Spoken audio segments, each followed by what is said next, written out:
Do you ever feel bad, brain fog, irritable, cranky, particularly after eating within an hour or two?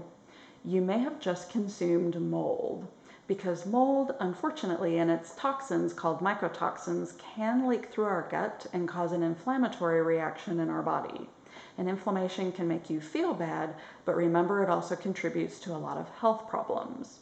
So the highest food source of mold is grain, particularly wheat and corn. That's why people who eat paleo or Whole30 often feel so much better, because they're not only avoiding inflammatory foods, but also avoiding a lot of mold consumption. Nuts also can contain mold a lot, particularly peanuts and pistachios. And then coffee and wine can often be mold contaminated too. The United States does not regulate mold contamination in coffee or wine, so it's more likely to be contaminated. And if those products fail quality standards from other countries, they often send it to us. Now with wine, you can ask a winery what types of practices they do to avoid mold contamination. Also, smaller and tightly clustered grapes tend to grow more mold. So that's going to affect more of your Zinfandel, Riesling, Pinot Noir, and Chardonnay types.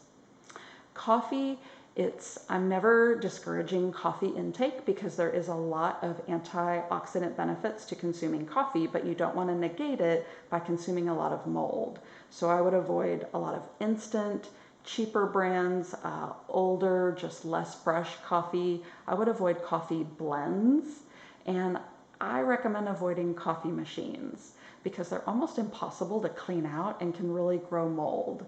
I also like to avoid paper filters, and metal filters are better.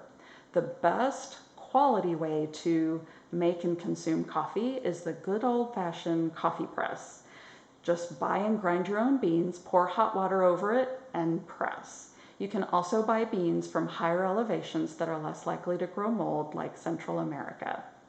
Other foods to be suspicious of would be like dried fruit, raisins, seeds, chocolate, tomatoes, tomato products, beer. So if I've listed a whole bunch of foods and drinks that you consume all the time, one thing you can do, or if you eat out a lot and don't have control of the quality of your food, you can get some activated charcoal, like a couple capsules, and take it after a meal if you suspect possible mold contamination.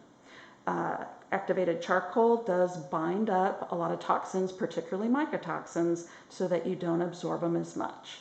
So that's my helpful hints to avoid mold contamination. Research shows that clicking the thumbs up and subscribe button will make fingers healthy and strong, and besides, it's free.